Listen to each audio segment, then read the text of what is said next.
So today I want to spend some time talking about farm stress and mental health in agriculture, as the title said. And also I'm going to be talking a little bit about its relationship to farm safety. All of these things are really intertwined. Everything is interconnected on the farm, including our mental health and really our overall wellness. And that has a direct tie to farm safety as well. Before I start, I just always like to give the disclaimer that I am not a mental health professional, so I'm not a practicing clinician of any sort. I am a certified QPR instructor for suicide prevention. I am also trained in mental health first aid. And like I said, I have a huge passion for mental health, especially in farming and agriculture. I have a lot of my own personal experiences with mental health and mental illness that I will share about as we go on here. But please just know that I am not, a therapist, but somebody who is just a longtime advocate for this topic. So people often ask me, what's my why? And specifically this job, when people go, why did you want to work in farm safety and health? And right here is my why. And you will maybe recognize this if you tune in later for our PTO safety video. This was from that day that we filmed it. In the purple shirt, that's my dad, Dale, and in the red shirt, that's my brother, Jake. If you look closely at Jake's right elbow, you'll notice that it is metal and fiberglass. And you can't tell, but my dad has a prosthetic leg as well. So I have two immediate family members that have been injured in agricultural accidents. Both of them were equipment involving augers. And my dad lost his leg before I was born, but my brother lost his arm about 3 years ago.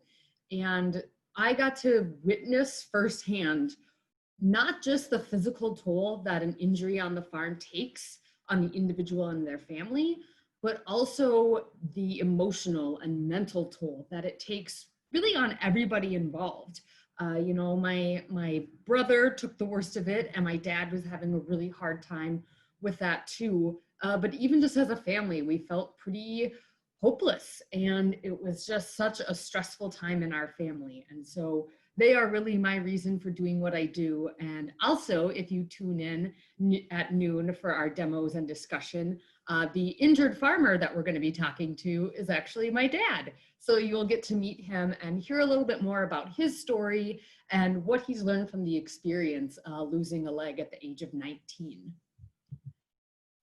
So as we get started, I always like to spend a little bit of time covering just some of the basics, some of the terminology that we hear, because I know when I first started in this work, I did have some confusion about what all of these things really meant. What does this word mean? What does that word mean? Why do people say things this way?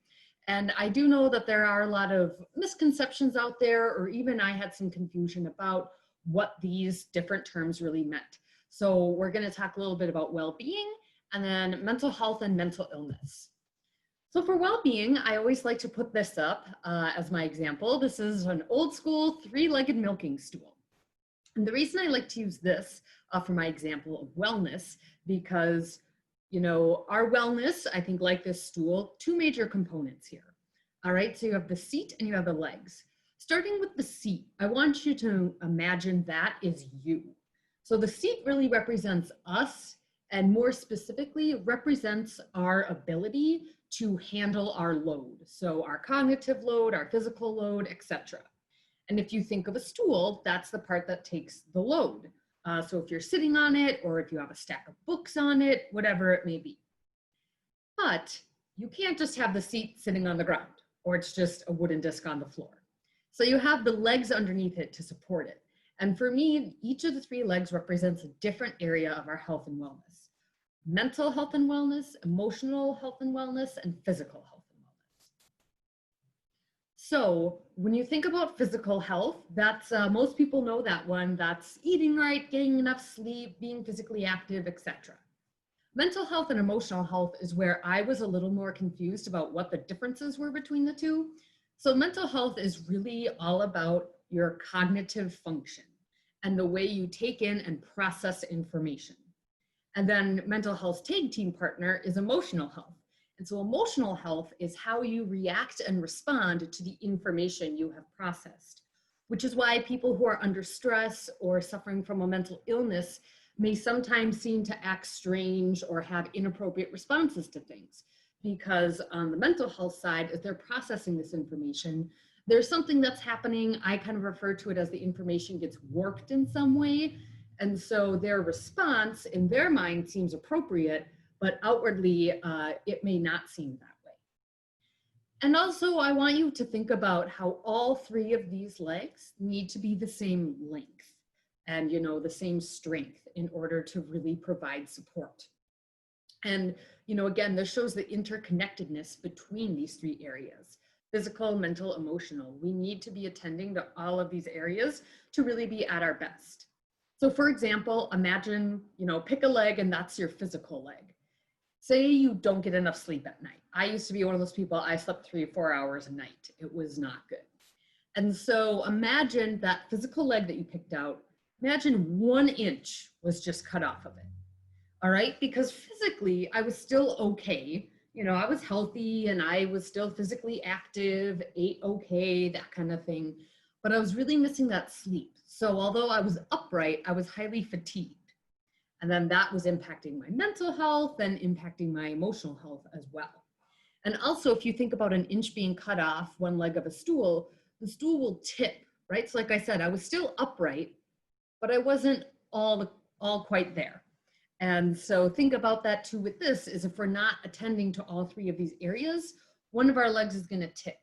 And then if you think about somebody sitting on that stool, right, you can still sit on it, but it's a little more difficult. You have to work a little bit harder to make it work. Or in my example where there was a pile of books stacked on there, and imagine, each book is one of your responsibilities: work and school and family. And then if it tips, you might lose some of those books on the top. So we might not be able to fully engage in everything we want to if we aren't taking care of all of our areas of wellness. Now, I do want to hone in on mental health a little bit more and mental illness. So these are 2 terms that are occasionally used interchangeably. And I think that that is due in part to what this old narrative is, which you can see what we used to believe, and we meaning everybody, neuroscience, everything, is that mental illness and mental health existed on the same spectrum. And so at one end was mental illness, and at the other end was mental health. So either you had a mental illness or you had good mental health. That was it. But we have learned a lot more about our brains and about our mental health. And I love to use this graphic. This is from the work of Corey Keyes. He's done a lot of research and written a lot of articles about what he calls mental flourishing. And he created this great dual continuum that shows that mental health and mental illness actually exist on 2 separate planes that intersect. And so they do interact with one another, but they are not mutually exclusive events. So as you can see, the vertical axis is mental health, optimal to poor, from top to bottom. And the horizontal axis is severe mental illness to no mental illness, from left to right. So if you start up in the top right corner, that's quadrant 1. And that's where we want people to be. So they are at optimal mental health and have no mental illness. So that would be mental flourishing. What we see a lot of in agriculture and in farming right now, in my personal opinion, is quadrant 2. So again, there is no presence of mental illness, but there is severe stress on people's mental health. So again, not mentally ill, but in poor mental health. And those individuals are considered languishing. And if we don't intervene in quadrant 2, it is possible that people can move into quadrant 3, which is, again, you are in poor mental health and you have a mental illness. Now, we don't know all of the causes for sure of mental illness. And when I say mental illness, I mean things like diagnosed depression, anxiety, PTSD, ADHD, OCD, bipolar depression, manic depressive disorder, all of those things.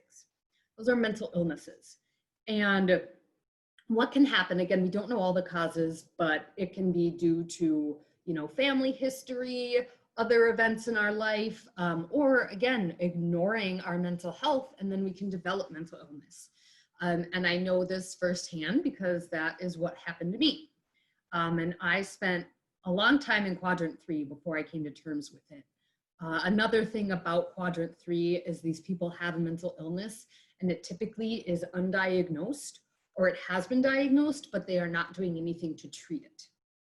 And then lastly, where it really clicks for me is in quadrant 4. So this is an individual who is in good mental health and has a mental illness. So they are flourishing, not languishing, even though they have a mental illness. So these are people that typically, they know they have a mental illness, they are in, getting proper treatment for it, doing other things to really maintain their day-to-day mental health. And I know that this can happen because now this is where I am. So I kind of moved all the way through each quadrant, started at 1, was in 2, went to 3, and now I'm in 4. So I do have depression and anxiety. I also have a history of self-injurious behavior.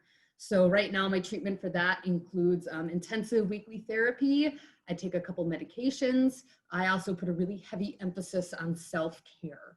And I'll get to self-care a little bit later. And so for me, again, this is what really makes it click and shows me that people can be mentally healthy and mentally ill simultaneously. And there are all sorts of interactions with that, as you can see here.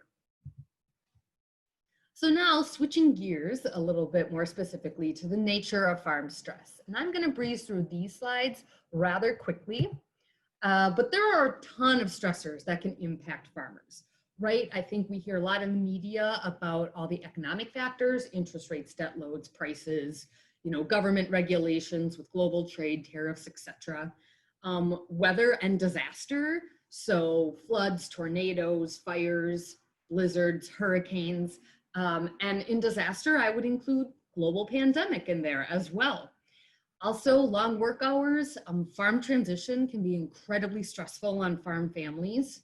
Livestock illness, poor crop yields, machinery breakdown, illness or injury. So like I already shared, that is where my family experienced a lot of stress when my brother had his accident. Relationships, right? Farming is a really family-centric business most of the time. And even if you have non-family employees, your relationships with them are critical to making the farm work. And so if those relationships are under some sort of pressure, that can put you under pressure as well. And then lastly, barriers to help. And for me, this exists in kind of 2 different areas. So one is environmental barriers. So, therapy, the closest therapy being an hour drive away, one way, and there's no option for telehealth. Due to health insurance and other reasons, you can't access some of this care. But there are also what I would call cultural barriers or self-imposed barriers, which are people, making up excuses not to go or being resistant to going. Mental health is still a highly stigmatized topic. And while we've made leaps and bounds in breaking down that stigma, it does still exist, especially in agriculture. So we need to be mindful of those things. So I just want you to look at this list for a second and think about a farmer or maybe you are a farmer. And my guess is there are probably at least 4 of these things that are on your plate right now or on this farmer's plate right now. And so that's really where we get to see these high levels of stress, is because it's not just one thing at once. It is 4 things at once, 5 things at once, 6 things at once, right? And it just never seems to stop. I know that the COVID-19 outbreak, that has really thrown a lot of people a curveball and added an immense amount of stress to an already stressful situation. So another thing that, you maybe can't quite put your finger on, but I've had this conversation, especially when I've talked to agricultural lenders. And, I go through those stressors and they say, yeah, Emily, I get that. That's all fine and dandy. But sometimes I'm working with these farmers and I'm giving them options to, do things that will help their financial situation, liquidating some assets, maybe selling that back 40, whatever it may be. And they're like, but they just won't do it. And this to me is kind of that missing link. So Dr. Mike Roseman is a farmer and a psychologist out of Iowa. So he's been dealing in farm psychology for about 40 years. And he has kind of coined this term of the agrarian imperative. So he writes that to farmers, the land is everything. Ownership of a family farm is the triumphant result of the struggles of multiple generations. Losing the family farm is the ultimate loss, bringing shame to the generation that has let down their forebears and dashing the hopes for successors. He followed up that writing with this one in 2010, that the agrarian imperative impels farmers to hang on to their land at all costs. The agrarian imperative instills farmers to work incredibly hard, to endure unusual pain and hardship, and to take uncommon risks. That's some pretty powerful stuff. And I know for me, it is something that I've seen firsthand with the farmers I work with through my job, and even at home with my family. Work incredibly hard, endure unusual pain and hardship, take uncommon risks, right? Just think about those things and think about, again, the mental pressure that this puts on people, the emotional and physical pressure that it can put on people too, unusual pain and hardship, uncommon risks, all of those things. So now I'm going to talk briefly on identifying stress. So stress can manifest itself in, 5 major ways. We say physical, emotional, behavioral, cognitive, and self-worth. So I invite you to kind of scan through the chart. You probably know your own signs of stress. You may know some of the signs of stress for your family members, your spouse, your children, some of your friends, whatever it may be. Now, I do have a circle around the cognitive box because that's the one I want you to pay attention to when thinking specifically farm safety, right? So when we're under a lot of stress, again, it impacts our cognitive ability. So that can include memory loss, a lack of concentration, a difficulty with simple decisions. So memory loss, we forget to close a game. Lack of concentration, we're just kind of going through the motions, not focusing on what we're doing. Difficulty with simple decisions. Do I just step over the PTO shaft or do I walk around the tractor? All of those things are directly tied to farm safety. And these other things too can play roles in farm safety and of course play a role in our overall wellness, but those were the ones I really wanted to highlight. And then thinking about prolonged stress, because some of these signs we might just see when somebody has a bad day. I know sometimes I have bad, stressful days, right? I actually moved over the weekend, and when I tell you I was stressed, right? And I was experiencing a lot of these symptoms, but then I was better the next day. So there's a difference between a bad day and a bad week or a bad month. So if you are concerned, you can look for some of these prolonged signs of stress, which include the previously identified signs having not improved or they've multiplied. You see more and more. Changes in routine, the appearance declines of the individual, of their home, of their farm. I'll skip down to the last one. Family members can show signs of stress. And I know you're going to have Monica McConkey on later to talk about youth farm stress. And that's where a lot of this comes into play, is the youth are getting this stress from their parents. So be sure to tune in to Monica if you get the chance. And then I circled those 2 here because, again, this is where you see the direct tie to farm safety. An increase in illness and an increase in farm accidents, whether that's due to some of the cognitive things that I already discussed, complacency, whatever it may be. So what does this mean as far as mental health and farm stress and farm safety goes? Overall wellness is critical to our farm safety. So think back to that 3-legged stool, taking care of your physical, mental, and emotional health. So that can lead to less fatigue and less brain fog, quicker reflexes, and better decision-making. And I would say all 4 of those components are top of my list for being able to operate a safe and healthy farm.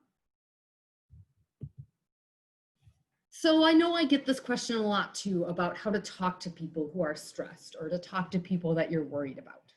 So I always tell people, if you're concerned about somebody, please reach out to them. I think it's a very Minnesotan or Midwest thing to kind of go, well, if something was wrong, they know that they could come to me. We can't let our own complacency get in the way of helping other people get the help that they need. So reach out if you're concerned. I know it's uncomfortable. I have these conversations almost daily with people, but reaching out is so, so critical. Don't worry about hurting somebody's feelings. You know, a farmer that I've worked with once said something really powerful to me that has stuck with me for a couple years now. She said, you know, Emily, it's better to lose a friendship than a friend. So, you know, I'm sure some of us have been in those experiences where we know an individual who has died by suicide or something else has happened to them. And we go, well, if I only knew. Well, if I only knew, if they would have told me. And you can be the one that kind of extends that branch to make that happen. Individuals experiencing stress typically feel very isolated. And isolation in general is a stressor. And I think especially now with COVID-19, people who were already pretty isolated are even more isolated. And that is very stressful. And people can choose to isolate themselves. Typically, we tell ourselves things like, it's nobody else's problem, nobody cares, no one understands. And people do care, and people do understand. A lot of people are going through the same things. And two, acknowledgement of someone's suffering can offer them relief. I know when I was in a really bad way, you know, I did have people that reached out to me, and I was resistant to it at first, but I certainly heard it. And every time it just helped a little bit more break down that barrier for me, that like people see I'm suffering, people see that something's not okay, right? And that can mean the world to somebody. So if you don't know what to say, there is no cookie cutter textbook answer for this. These are some conversation starters that I pulled from mentalhealth.gov. So they are put together by mental health professionals. And what I like about all of them is they follow a similar formula, which is what I call a statement of concern followed by a non-leading question. So when you ask somebody a question, you don't want to be accusatory, you don't want to be backing them into a corner, and you do not want to have it end with the phrase, are you? You're not depressed, are you? You're not going to kill yourself, are you? You're not going crazy on me, are you? I've had all three of those questions asked to me. And my immediate answer was, nope, I'm fine. Because again, they're very accusatory. You kind of feel like you're being attacked. So with these, it allows the person you're talking to really guide the conversation and decide if they want to go down that path with you, or they can easily kind of sidestep and go somewhere else if they're not comfortable.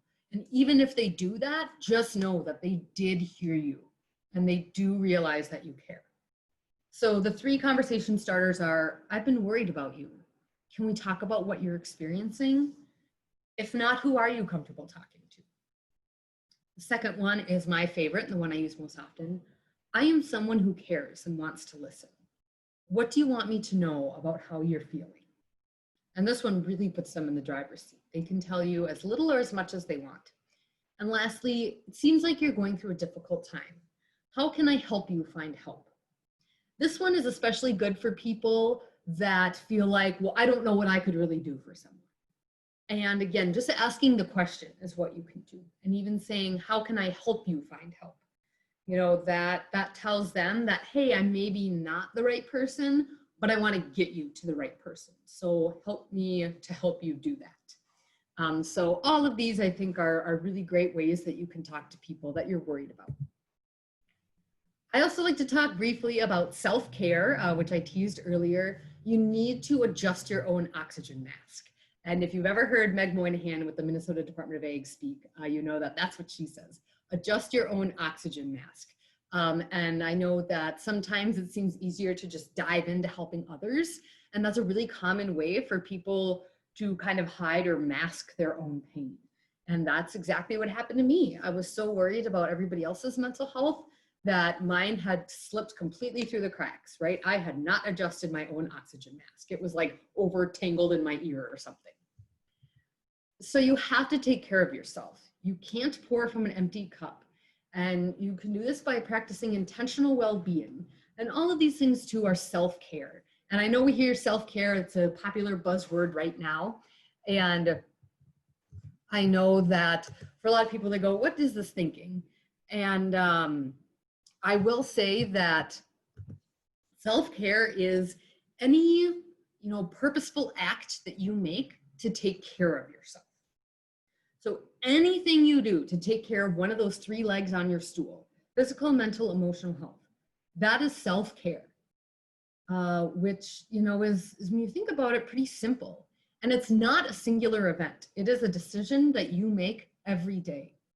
Every day you need to decide to take care of yourself and to put yourself first. I always tell people self-care is not selfish. It allows us to be at our best and to have a full cup to pour from.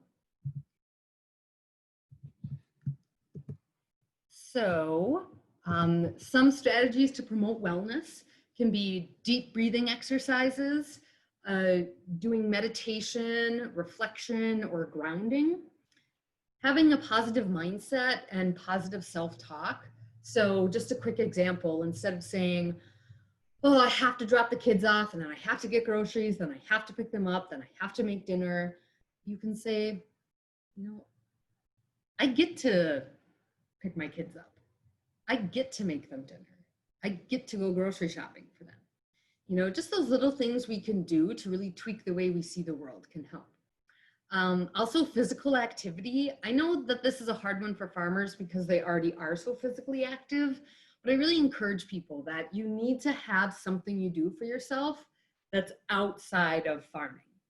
So I know a lot of people that walk or ride bike, you know, play outside with your kids, take the dog for a walk, whatever it may be. Also having hobbies, and that kind of ties in with physical activity, but just something that interests you that's outside of farming and agriculture. So if that's hunting or fishing, you know, going to sporting events, cheering for a specific team, go Gophers, whatever it may be. And connecting with your social network. So being socially active is the most directly tied to our emotional health. So our ability to respond to and react to the things that we're going through and bouncing that off of other people is really, really helpful. And I know that this is a difficult one right now with COVID-19, but it is still possible. You know, through technology, Zoom, calling people on the phone, you know, if you do feel comfortable being masked and socially distanced from people to see them in person, you can do that as well. I know that's something that I have started to do, you know, within reason. And so that's certainly something to consider as well. Lastly, speaking with a mental health professional. Now, I already mentioned that I go to therapy weekly right now, which is a pretty intense schedule.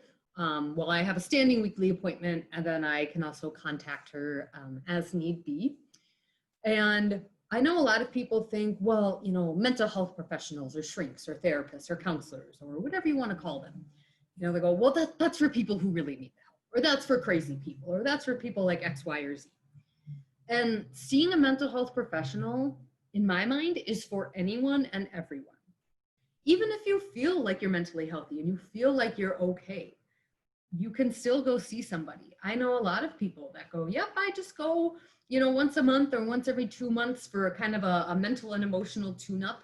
And it's sometimes really helpful to talk to somebody who doesn't know every single thing of your life, because you can present, you know, the scenarios to them one at a time, and then you get this great outside perspective on what's going on, which is really nice. And I'm somebody that I wish I would have started therapy sooner, and it may have helped prevent some of these other issues too. So we do other preventative things for our health. And this can be one of them too, because our mental health is just as important as our physical health. So I also always get questions on resources for farm stress, and there are a ton of great things in Minnesota, you know, and beyond in the Midwest. But just some things I like to share. Our extension farm stress or rural stress, excuse me, website is z.umn.edu/rural stress. mnfarmstress.com is the webpage run by the Minnesota Department of Agriculture, and they have a ton of great resources on there too. umash.umn.edu, of course. They have all of their great resources on both farm stress and farm safety in general. Be sure to check out the farm safety checklists. Those are awesome. And then two things that I just pulled from that we have on our webpage and that I think UMass does, and I know Minnesota Farm Stress does, are rural mental health specialists, Ted Matthews, Monica McConkey. Those are their cell phone numbers. You can call them, you know, farmers can call them and do therapy, no cost, no paperwork, etc. And then the Minnesota Farm and Rural Helpline as well, which is available 24/7. You know, it's completely confidential and free. And I know they do have a text line now, and I forgot to add the text information onto there. But that exists too, and you can find that information at mnfarmstress.com. So with that said, I just want to thank everybody so much for, you know, taking the time to tune in this morning. And just a reminder, make your mental health a priority. There is my contact information. So if there's anything you had a question about, or, you know, you want to talk more about something, or, you know, you just need someone to talk to, feel free to reach out to me. I'd be more than happy to hear from you. So I think, Megan, do we have questions or? Yeah, we have time for a couple questions. So anybody that has any can drop those into the Q&A. I know I have a couple. And first and foremost, thank you, Emily. We always appreciate having you talk. And every time I hear you, I do learn something. So we appreciate that. And unrelated, but quickly, I believe you have a cow chair you're in right now, and I'm a big fan. Thank you very much. Yes, my lovely home decor cow chair. So you'll get to see more of it if you tune back in at noon. A good plug. But something that I really liked from your talk, and something that has come up for a couple of years at UMass, is in that quadrant 2, you talked about this is a really great space for people to be intervening. And I think you hit on a couple of really important points. And my initial question was, what does intervening look like? And you really got to that later in your presentation, but it ties in well with the preventative message that we're having today. So do you maybe just want to reiterate, like, what's one good question for someone to memorize for a good way to intervene? Because it can be something that's, you know, challenging or uncomfortable. Yeah, I would say something like, hey, you know, I'm someone who really cares about you. Seems like you're not doing well. You know, what would you like me to know?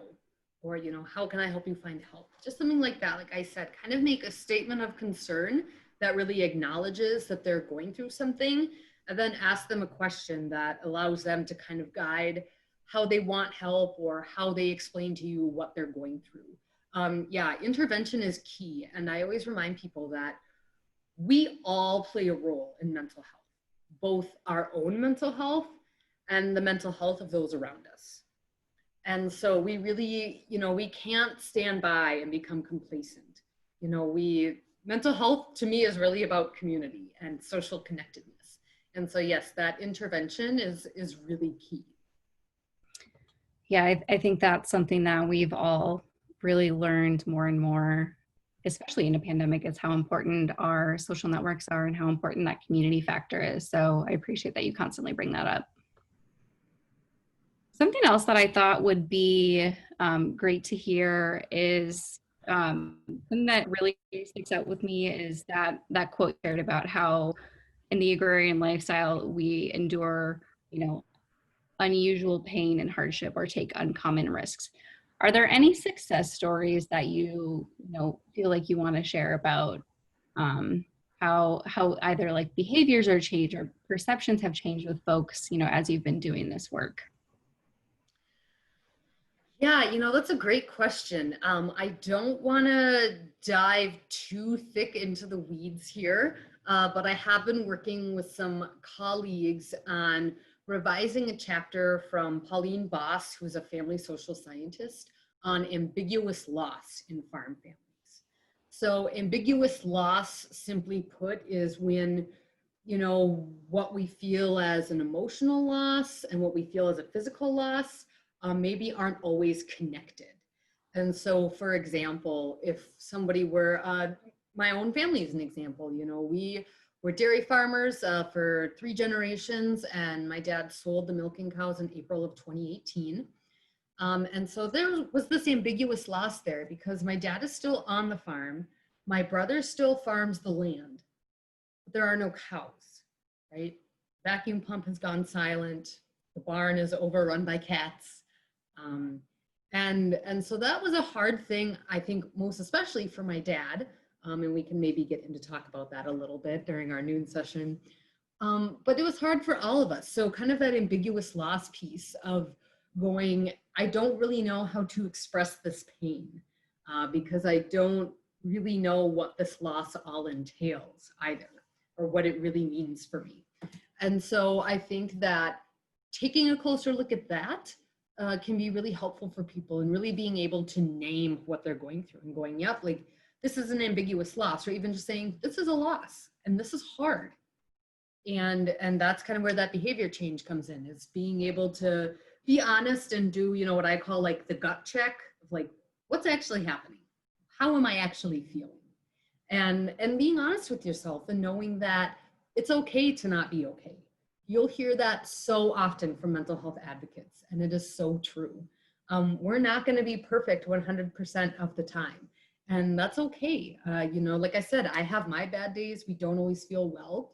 And so when we're able to name what we're really going through, that helps us to move on to the next step in the healing process. Yeah, I think that's a great message, and that's really a great spot to wrap up this session. But like Emily said, join us for our noon demo today. We have some really great content that I'm excited about, and we're going to round out this hour with a message on preventative health measures, which is tied into mental health. So a big thank you to Emily Krekelberg for joining us this morning and kicking off with a really great message for everybody to take home. Thanks, Emily. Thank you so much.